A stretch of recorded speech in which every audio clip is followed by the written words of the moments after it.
Behind the gilded doors of Raven's Hollow Palace, where ancient traditions clash with modern ambitions, a single moment of defiance would shatter decades of carefully maintained protocol. When two powerful women collide in a corridor that has witnessed centuries of royal secrets, the very foundation of the monarchy trembles. What began as a simple request for entry would escalate into a confrontation that would expose buried resentments, challenge the established order, and force everyone in the palace to choose sides. In the world of royalty, sometimes the smallest battles reveal the deepest wounds. And today, a lowly guard would become an unwitting catalyst for a crisis that would echo through the marble halls for generations to come. The morning mist clung to the ancient towers of Raven's Hollow Palace like a shroud of secrets waiting to be unveiled. Within the eastern wing, where sunlight barely penetrated the heavy velvet curtains, Queen Consort Isabella Montclair paced the length of her private study, her silk slippers making no sound against the Persian carpet that had graced these floors for over 2 centuries.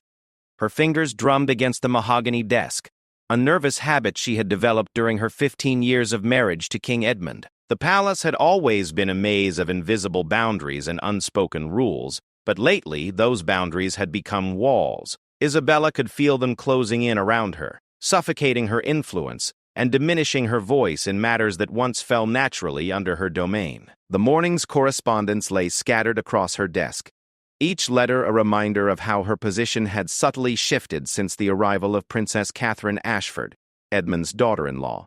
Catherine, with her modern sensibilities and effortless charm, had somehow managed to capture not just the heart of Crown Prince Alexander, but also the attention and affection of the entire kingdom, where Isabella had spent years carefully cultivating relationships and navigating the treacherous waters of court politics.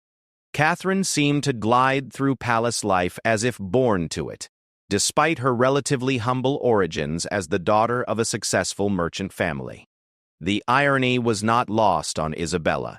She herself had once been the outsider, the daughter of foreign nobility who had to prove her worth to a skeptical court, but time and careful maneuvering had earned her respect and influence. Now, at 52, she found herself questioning whether all her efforts had been in vain. A soft knock at the door interrupted her brooding. "Your Majesty," came the voice of her lady-in-waiting, Margaret Fairfax. "The morning briefing is ready to begin." Isabella smoothed her burgundy dress, a color chosen specifically to project authority and confidence. "Send them in, Margaret, and please, ensure we are not disturbed." The briefing was a weekly tradition Isabella had instituted to stay informed about palace affairs and maintain her connections with key staff members. Today's attendees included the head of household services, the palace communications director, and her personal secretary. As they settled into the elegant chairs arranged in a semicircle, Isabella noticed the subtle tension in their posture. "I trust everyone had a pleasant weekend," Isabella began, her voice carrying the practiced warmth of someone accustomed to putting others at ease while maintaining distance. "Now, what pressing matters require our attention?" The communications director, a sharp-eyed woman named Victoria Hartwell, cleared her throat. "Your Majesty, there have been several requests from international media outlets seeking interviews with you regarding the upcoming trade delegation visit. However, I should mention that similar requests for Princess Catherine have been more numerous." The words hung in the air like incense in a cathedral, heavy and lingering. Isabella maintained her composure, but her grip tightened imperceptibly on the armrest of her chair. "I see. And how do you propose we handle these requests?" "Well, Your Majesty, traditionally such matters would fall under your purview as Queen Consort. However, given Princess Catherine's background in international relations and her recent successful appearances at similar events, Isabella raised a hand, silencing the explanation before it could wound her pride further. "I understand completely. Please coordinate with Princess Catherine's staff to ensure a unified approach. We must present a cohesive royal front." The meeting continued with discussions of upcoming charity events, staff scheduling, and security protocols. Each agenda item seemed to highlight the same underlying theme: Catherine's growing prominence and Isabella's gradual marginalization. It was a death by 1,000 cuts, each one small enough to be dismissed individually but collectively devastating.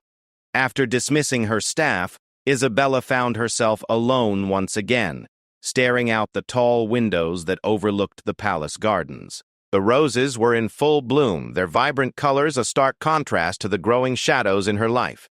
She had dedicated her entire adult life to this institution, to supporting Edmund and fulfilling her duties as queen consort. The thought that it might all be slipping away was almost unbearable. Margaret returned with afternoon tea, setting the delicate china service on the coffee table with practiced precision. "Your Majesty, forgive the intrusion, but I thought you might like to know that Princess Catherine has returned from her morning engagements. She's currently in the blue drawing room with several members of the Cultural Heritage Committee." Isabella paused in lifting her teacup. The Cultural Heritage Committee had been her special project for over a decade. She had personally recruited each member and had overseen their efforts to preserve and promote the kingdom's artistic treasures. Did she mention the purpose of their meeting? "I believe they're discussing the upcoming exhibition of royal portraits, Your Majesty. There was some mention of a new narrative approach to presenting the monarchy's history to modern audiences." The teacup trembled slightly in Isabella's hand. The royal portraits exhibition had been her idea.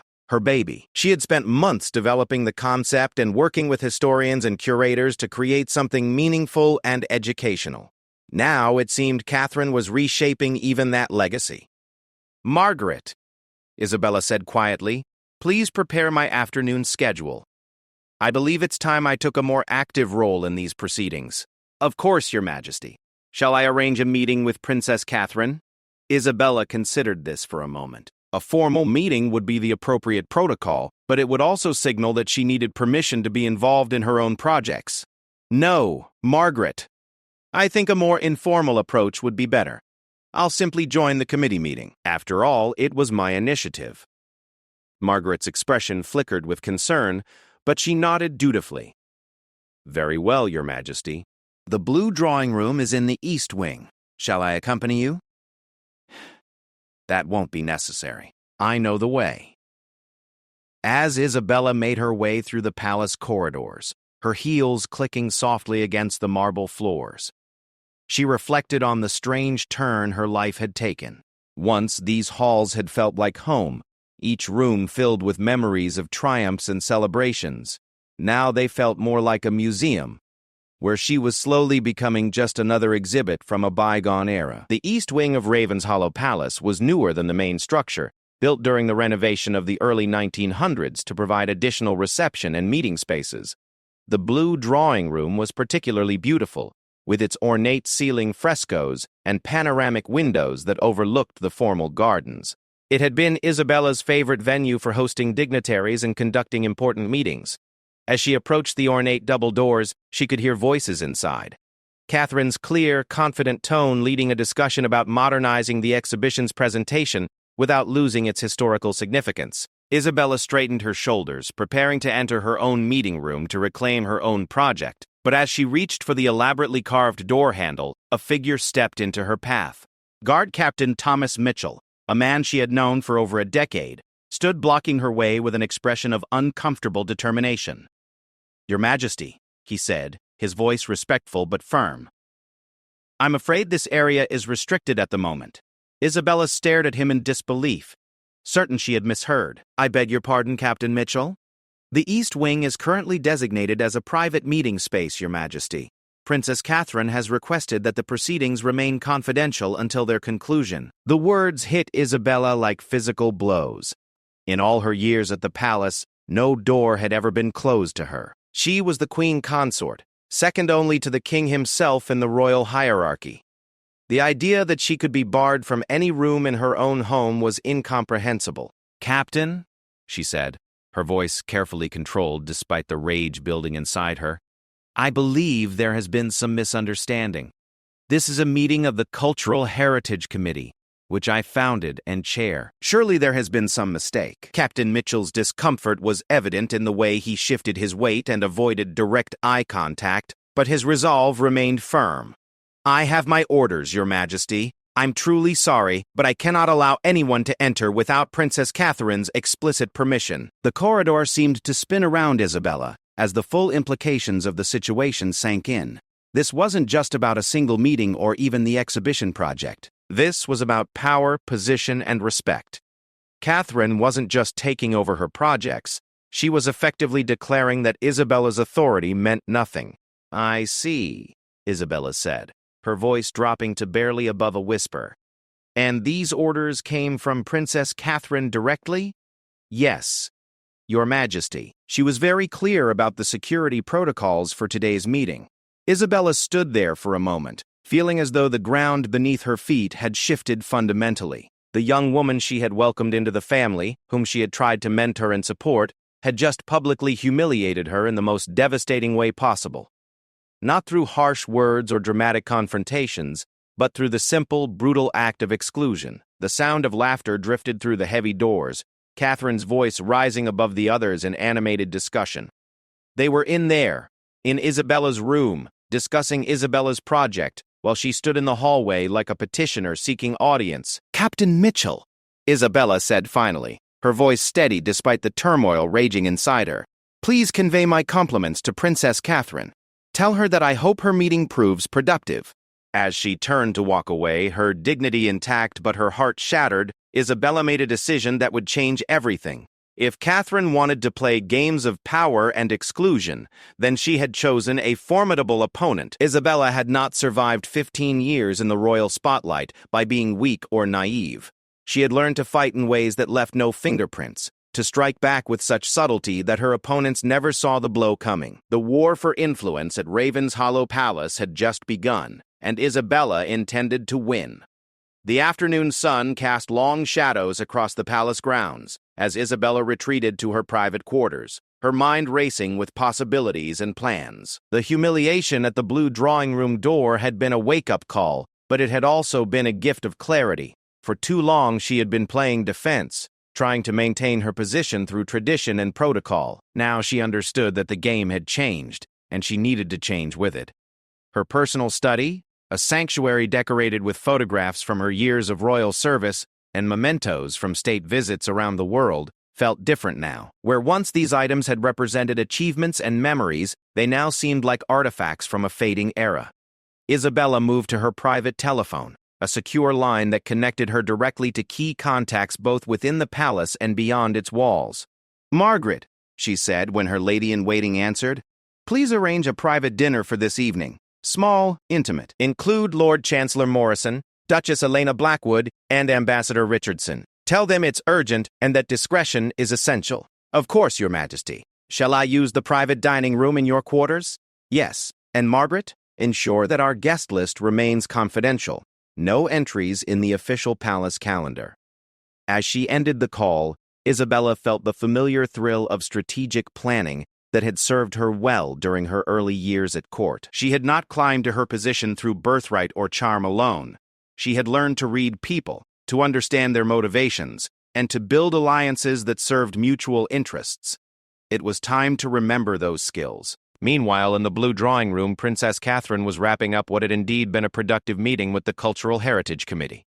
At 28, Catherine possessed a rare combination of intellectual curiosity and practical wisdom that had quickly earned her respect throughout the palace. Her auburn hair was pulled back in an elegant chignon, and her navy blue dress struck the perfect balance between professional authority and royal glamour.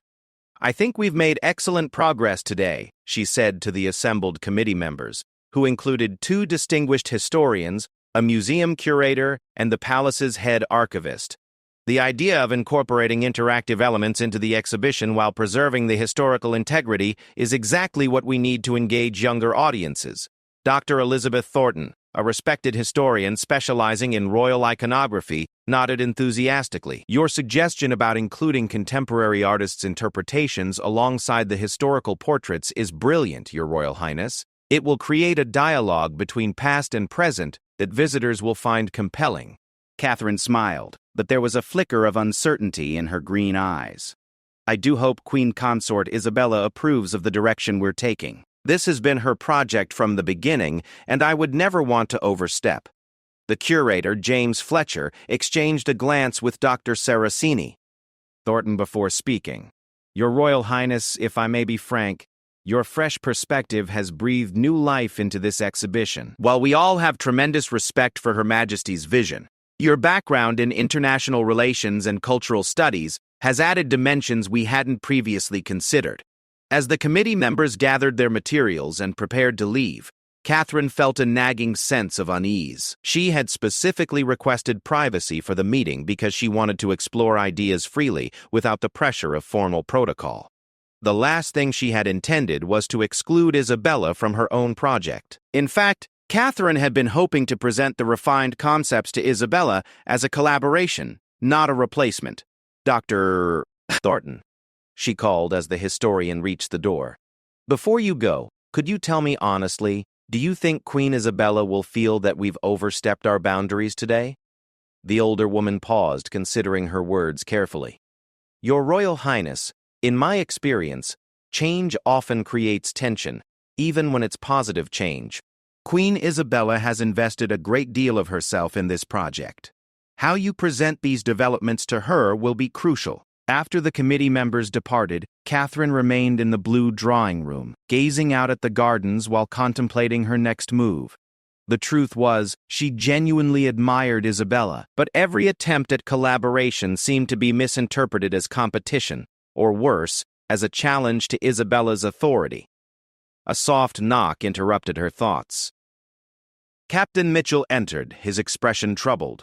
Your Royal Highness, I thought you should know that Queen Isabella came by during your meeting. She wished to enter, but per your instructions about privacy, I had to turn her away. Catherine's heart sank. The unease she had been feeling crystallized into a cold dread. Captain, what exactly did you tell her? That the area was restricted and that entry required your explicit permission, Your Royal Highness. Catherine closed her eyes briefly, realizing the magnitude of the misunderstanding. And how did she respond? With perfect dignity, Your Royal Highness. She asked me to convey her compliments and said she hoped the meeting would prove productive. The diplomatic phrasing made Catherine wince. She knew enough about royal protocol to understand that Isabella's polite response was far more ominous than anger would have been. In the world of palace politics, such courtesy often preceded the most devastating retributions. Captain Mitchell, please understand that when I requested privacy for the meeting, I never intended for that to apply to Queen Isabella. She should always have access to any space in the palace, regardless of my requests. I understand, Your Royal Highness. However, my orders were quite clear, and in matters of security and protocol, I must follow explicit instructions. Catherine nodded, recognizing that the captain had been placed in an impossible position. Of course! You followed orders correctly. The fault lies in my failure to be more specific about the parameters of that privacy. As Captain Mitchell departed, Catherine found herself facing a diplomatic crisis of her own making. She needed to repair this damage quickly, before it festered into something far worse. Moving to the ornate writing desk near the window, she began composing a formal note to Isabella, requesting a private audience to discuss the exhibition project. But as she wrote, Catherine couldn't shake the feeling that simple apologies might not be sufficient to address what had just transpired. In her efforts to modernize and improve Isabella's project, had she inadvertently declared war on the queen consort herself? That evening, as planned, Isabella hosted her intimate dinner in her private quarters. The guest list had been carefully curated to include individuals whose loyalty and influence could prove valuable in the challenging days ahead.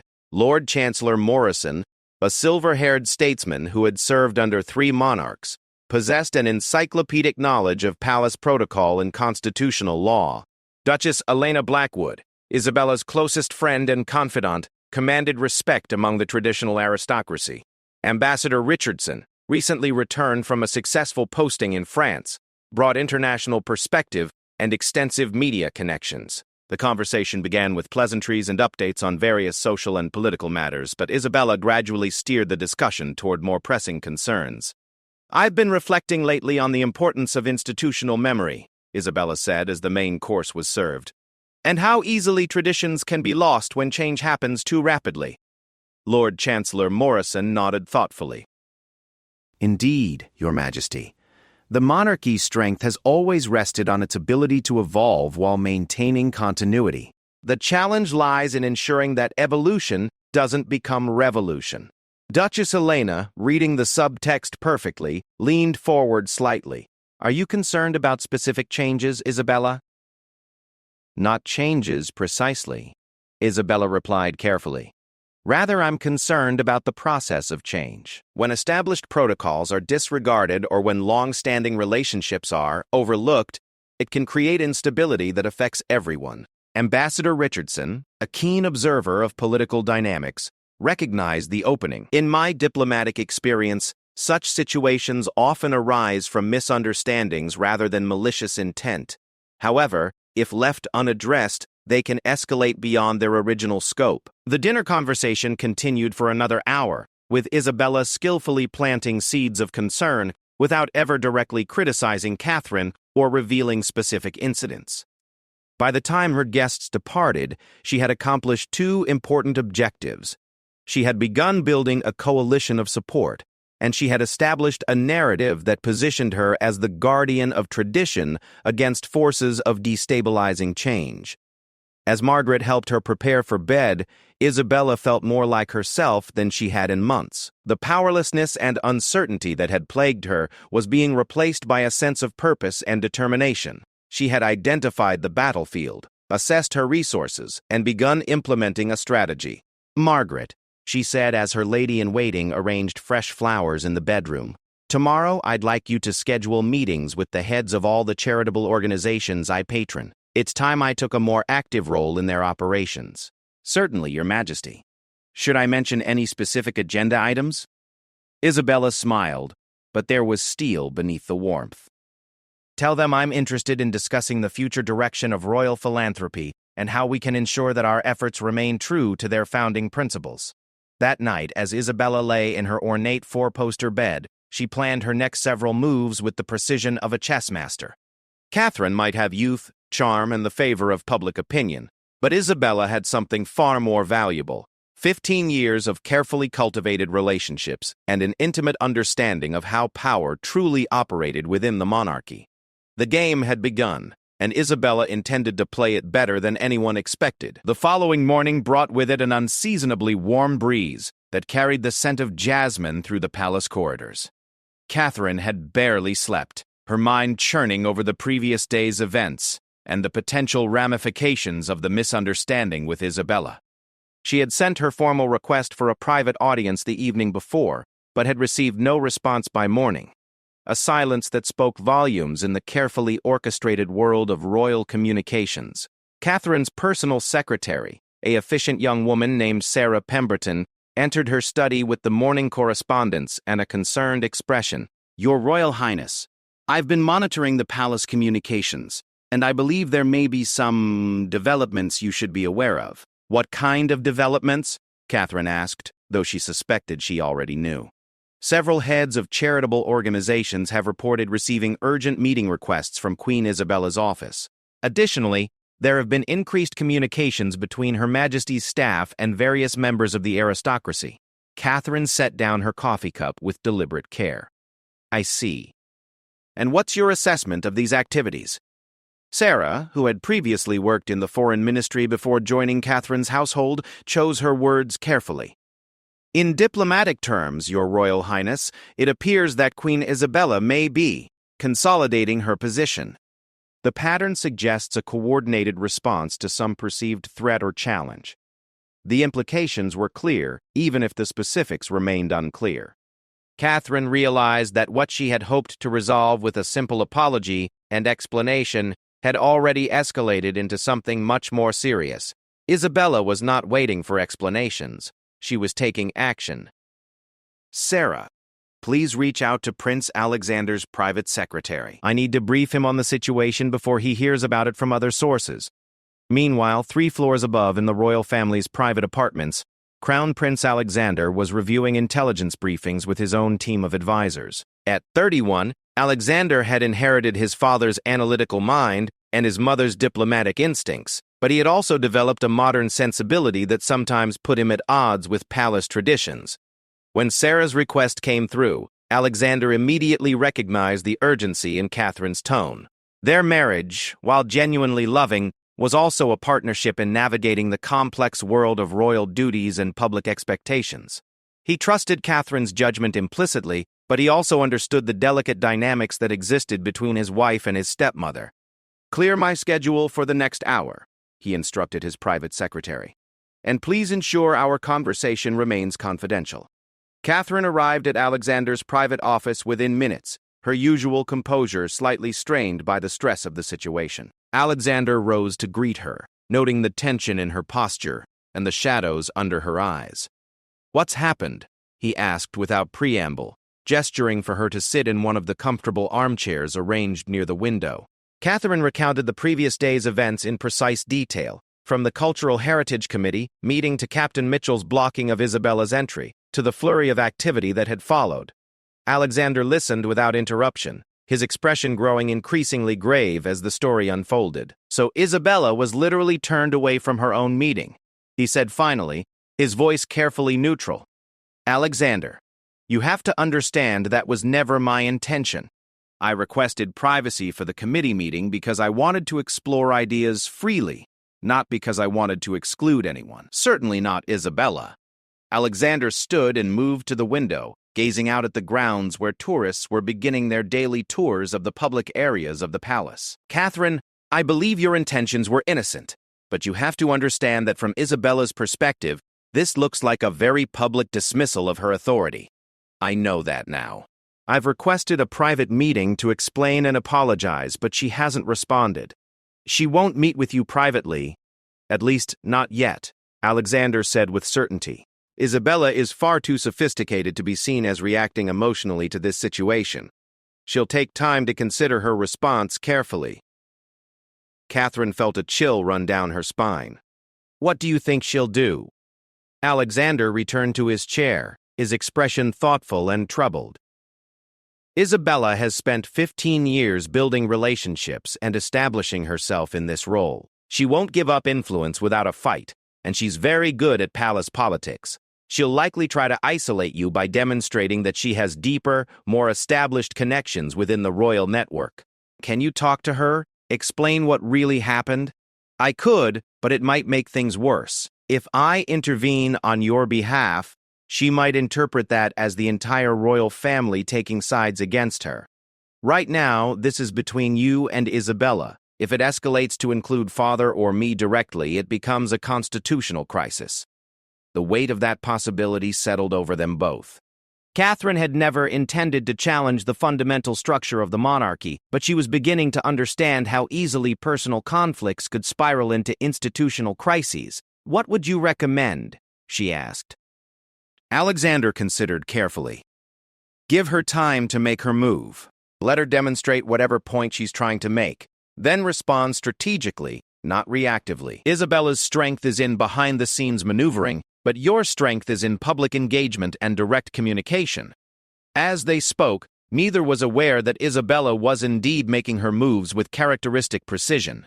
Her morning had begun with a breakfast meeting with Lord Chancellor Morrison, where she had carefully outlined her concerns about rushed changes to established protocols and the potential impact on institutional stability. "I'm not asking you to take sides, Edward," she had said to the Lord Chancellor, using his given name to emphasize their long-standing relationship.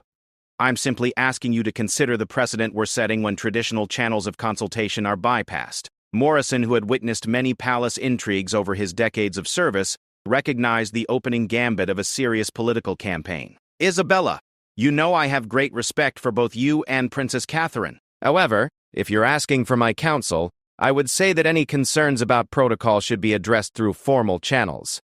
"Of course," Isabella had agreed. "I simply wanted to ensure that you understood my perspective before any formal discussions begin." Isabella's next meeting was with the directors of 3 major charitable organizations that she had been patron of for over a decade. These organizations, focusing on children's education, international development, and cultural preservation, represented millions of pounds in annual royal patronage and significant public visibility. "I've been reflecting on the future direction of our work together," Isabella told the assembled directors in the elegant conference room of her private suite. "It's important that we maintain consistency in our messaging and approach, particularly during times of transition." Mrs. Victoria Hamilton, director of the Children's Educational Foundation, nodded emphatically. "Your Majesty, we've always valued your hands-on approach, and deep understanding of our mission. Some of the newer royal patrons, while enthusiastic, sometimes lack the institutional knowledge to fully grasp the complexities of our work. Isabella smiled warmly. Precisely my concern, Victoria. Enthusiasm is wonderful, but experience and continuity are essential for lasting impact. The meeting continued with discussions of upcoming events, funding priorities, and public relations strategies.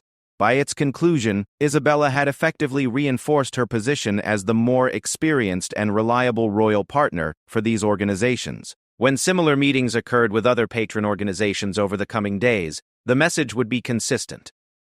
Stability and experience versus change for its own sake.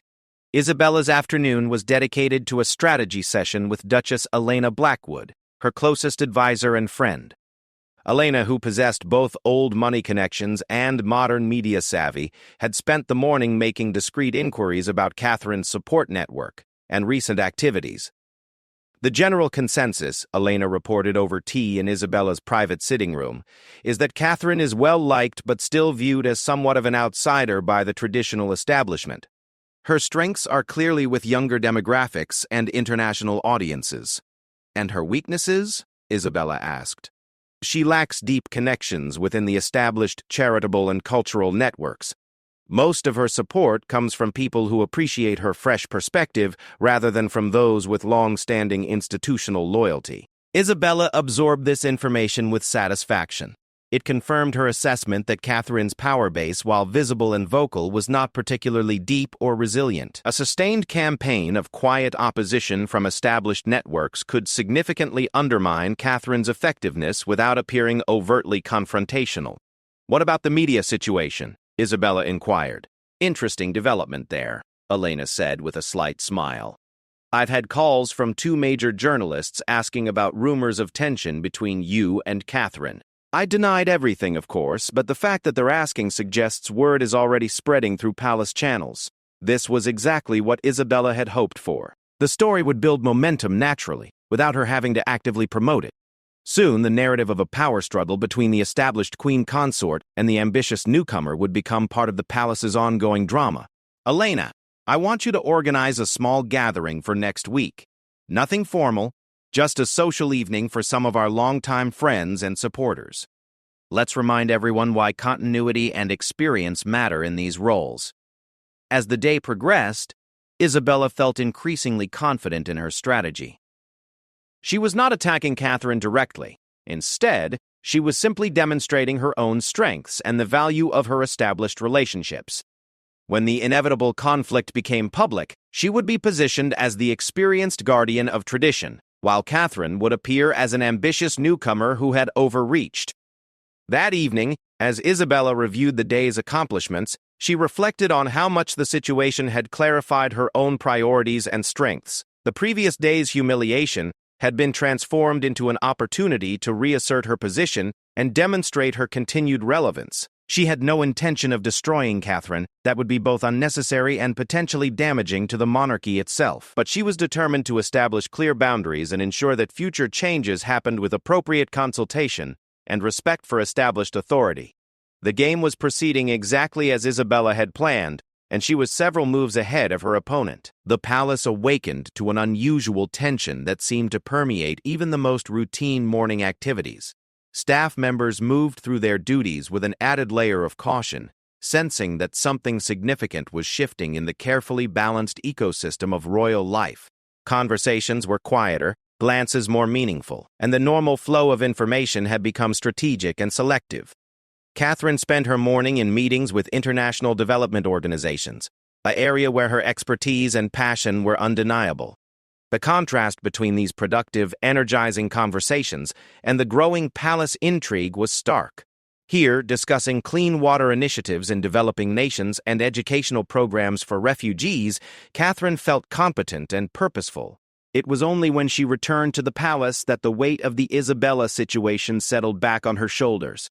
Her private secretary, Sarah, met her in the corridor leading to her offices, her expression conveying urgency despite her composed demeanor. Your Royal Highness, there have been several developments that require your immediate attention. What kind of developments? 3 of the charitable organizations where you serve as patron have received what appear to be informal inquiries about your availability for upcoming commitments. The language suggests they're being encouraged to consider alternative arrangements. Catherine stopped walking, the implications hitting her immediately. Royal patronages were not just ceremonial positions. They represented significant fundraising power, public visibility, and institutional legitimacy. If Isabella was systematically undermining Catherine's charitable relationships, the damage could be both immediate and long-lasting. "Show me the correspondence," Catherine said, leading Sarah into her private office. The documents Sarah produced were masterfully crafted examples of diplomatic manipulation. On the surface, they appeared to be routine inquiries about scheduling and availability. However, the subtle language consistently implied uncertainty about Catherine's long-term commitment and suggested that the organizations might benefit from more established royal connections. "This is sophisticated," Catherine admitted grudgingly. Whoever crafted these knew exactly how to plant doubt without making any direct accusations. Sarah nodded grimly. "There's more, Your Royal Highness. I've also received reports that several media outlets are preparing stories about tensions within the royal family. The sources appear to be well-connected, but anonymous." Catherine realized that Isabella's strategy was more comprehensive than she had initially understood. This wasn't just about the Cultural Heritage Committee meeting. It was a systematic campaign to undermine her position across multiple fronts simultaneously. "Sarah, I need you to arrange meetings with the directors of our patron organizations. Let's address these concerns directly before they have time to fester." "Of course, Your Royal Highness." "However, I should mention that several have already committed to meetings with Queen Isabella's representatives over the next few days." The chess match was becoming more apparent with each move. Isabella had anticipated Catherine's likely responses and had moved to block her access to key allies before Catherine even realized she needed them. Meanwhile, Isabella was conducting what could only be described as a masterclass in palace politics. Her lunch meeting with Ambassador Richardson had been particularly productive, resulting in an agreement to co-host a major international women's leadership conference that would position Isabella as a senior statesman on global issues. "I've always believed that experience matters in diplomatic contexts," Isabella had told Richardson over an elegant meal in her private dining room. "While enthusiasm and fresh perspectives have their place, international relationships require deep understanding and established credibility." Richardson, who had worked with both Isabella and Catherine on various international initiatives, found himself nodding in agreement despite his genuine respect for Catherine's capabilities. Isabella's point was not incorrect. Experience did matter in diplomacy, and her 15 years of building relationships with international figures gave her advantages that Catherine couldn't match regardless of her academic background or innate talent. "Your Majesty," Richardson had replied, "I think your perspective would be invaluable for the upcoming G20 Cultural Exchange Initiative. Perhaps we could discuss ways to ensure proper coordination with all relevant royal offices." The phrase, "proper coordination," was diplomatic code for ensuring Isabella's primacy in international cultural matters. It was exactly the kind of subtle victory that Isabella savored, a formal acknowledgement of her authority that would be difficult for anyone to challenge without appearing to disrupt established protocols. Isabella's afternoon meeting with Dr. Winsett Elizabeth Thornton from the Cultural Heritage Committee proved equally strategic. Dr. Thornton, while appreciative of Catherine's fresh ideas, had been concerned about the rapid pace of changes to the exhibition project. "Your Majesty," Dr. Thornton had said, "while Princess Catherine's suggestions have merit, I worry that we may be losing sight of the exhibition's original scholarly intent. Some of the proposed interactive elements, while engaging for modern audiences, might compromise the historical integrity of the presentation." Isabella listened with careful attention, occasionally asking thoughtful questions that guided Dr. Thornton toward expressing increasingly strong concerns about the project's direction. By the meeting's end, the historian had effectively volunteered to request a formal review of the exhibition's revised concept, a review that would naturally require Isabella's involvement as the project's original architect. "Elizabeth," Isabella said as the meeting concluded, "I appreciate your dedication to scholarly excellence. Perhaps we should schedule a comprehensive review session with the full committee to ensure everyone's concerns are properly addressed." It was a perfect solution that appeared collaborative and reasonable, while effectively undermining Catherine's authority over the project. Dr. Thornton would request the review, Isabella would graciously agree to participate, and Catherine would find herself defending changes rather than implementing them. As evening approached, both women found themselves preparing for what would prove to be a decisive encounter. Catherine had finally received word that Isabella would meet with her, but not privately as Catherine had requested. Instead, Isabella had suggested they discuss their mutual interests at the weekly royal family dinner, a formal affair attended by King Edmund, Prince Alexander, and several other senior royals. Catherine understood immediately that this was not the private reconciliation she had hoped for. Isabella intended to address their conflict in front of the entire family, in a setting where protocol and hierarchy would naturally favor the queen consort. It was a brilliant tactical move that would force Catherine to navigate the situation while maintaining royal dignity and family unity. Alexander found Catherine in their private quarters as she prepared for the dinner, her usual confidence replaced by obvious apprehension. "She wants to do this publicly," Catherine said, adjusting her jewelry with unnecessarily precise movements. "In front of your father and the entire family."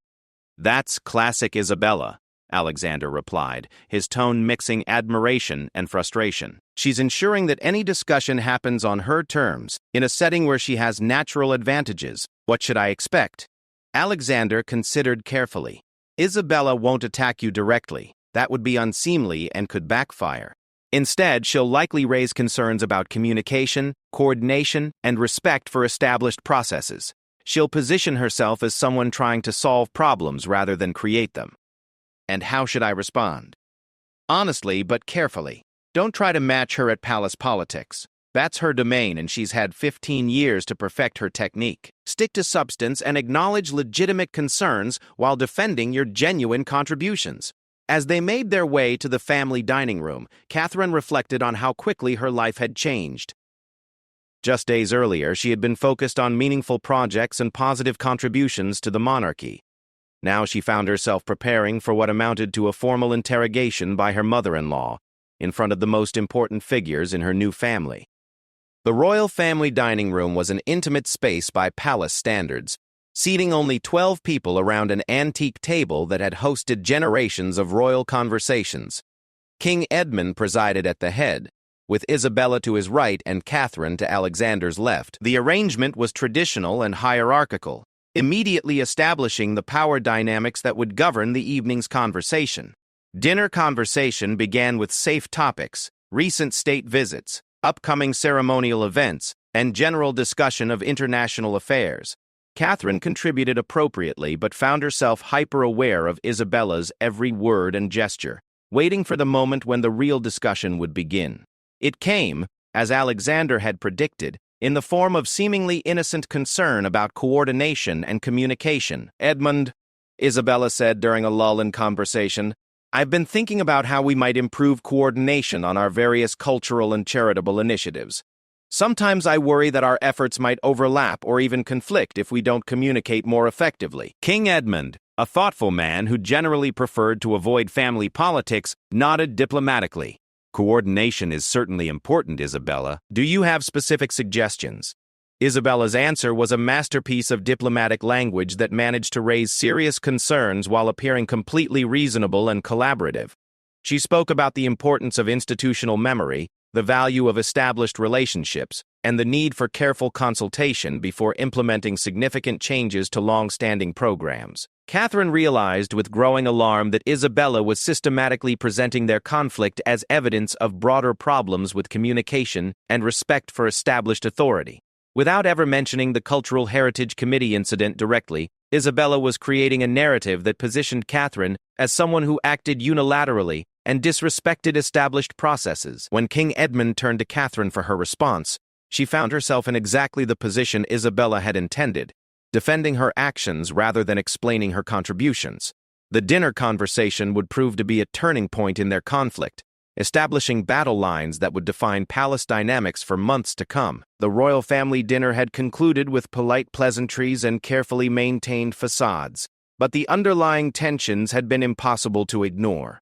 King Edmund, despite his preference for avoiding family conflicts, had clearly registered the concerns raised about communication and coordination. His closing remarks about ensuring proper channels for consultation had been directed at Catherine with unmistakable intent. As the family members dispersed, Catherine found herself walking alone through the portrait gallery that connected the formal dining areas to the private residential wings. The faces of previous queens and consorts seemed to watch her with expressions ranging from sympathy to judgment, each painting a reminder of the institutional weight she carried and the precedents she was either following or breaking. Catherine. Isabella's voice echoed softly in the grand hallway. Catherine turned, surprised to find Isabella approaching without her usual retinue of staff members. For the first time since the Cultural Heritage Committee incident, they were truly alone. "Isabella," Catherine replied, her voice carefully neutral. "I think we need to talk, properly this time." They found themselves in the blue drawing room, the same space where the original conflict had begun.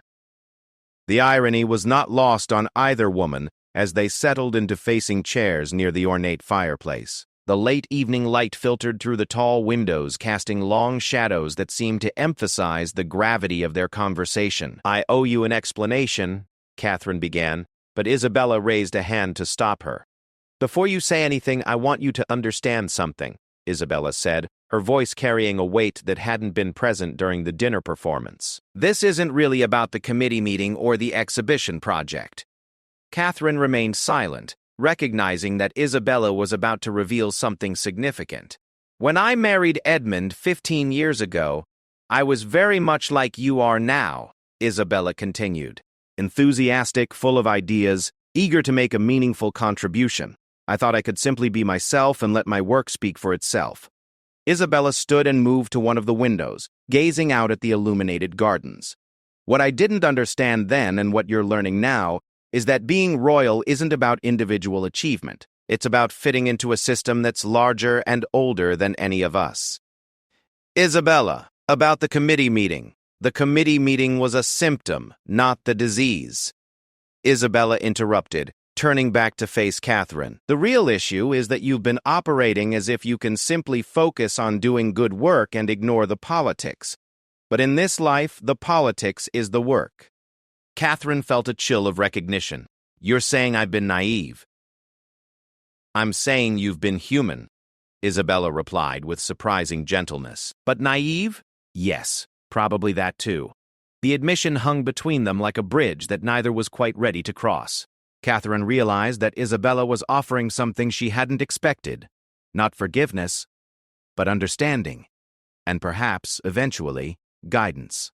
"The past few days," Isabella continued, "have been my way of demonstrating what happens when the established order feels threatened. Every relationship I've leveraged, every subtle pressure I've applied, every narrative I've encouraged, that's the reality of how things actually work here." "It's been very effective," Catherine said quietly. "It has. But Catherine, I want you to understand that I don't actually want to destroy you or drive you out. What I want is for you to understand your place in this system and work within it, rather than against it." Catherine stood as well, moving to face Isabella directly. "And what exactly is my place?"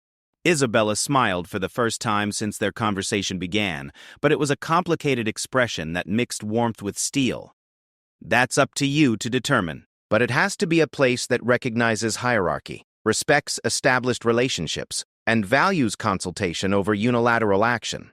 Even when that means progress happens more slowly, even then, Catherine, the monarchy has survived for centuries, not because it embraces change quickly, but because it manages change carefully. Your enthusiasm for improvement is valuable, but it has to be channeled through proper structures." Catherine absorbed this lesson with the recognition that Isabella was offering her something invaluable, a masterclass in royal survival from someone who had not only survived but thrived in this environment for 15 years. "So where do we go from here?" Catherine asked. Isabella returned to her chair and her posture suggested a shift from confrontation to negotiation. "We find a way to work together that respects both your energy and my experience. The Cultural Heritage Exhibition, for example. Your ideas about modernizing the presentation are excellent, but they should have been proposed to me first, refined through discussion, and presented to the committee as our joint vision. Would you be willing to do that now? Start over with proper collaboration? I would. But Catherine, you have to understand that this extends far beyond one exhibition. If we're going to work together effectively, you need to accept that I have seniority and that my approval matters for any significant initiatives you want to pursue. It was a hard bargain, but Catherine recognized that it was also a fair one, given the institutional realities Isabella had just demonstrated so effectively. And in return?